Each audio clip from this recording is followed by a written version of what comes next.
أعوذ بالله من الشيطان الرجيم بسم الله الرحمن الرحيم.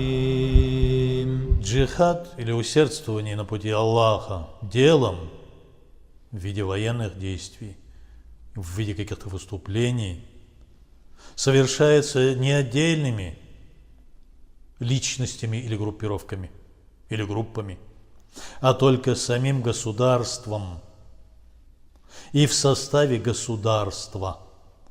Законы, которые не противоречат шариату, то есть Корану и Сунне.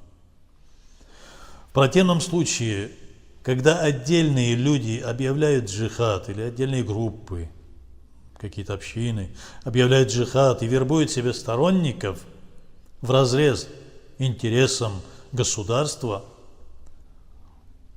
расценивается в шариате не более как провокация, фитна.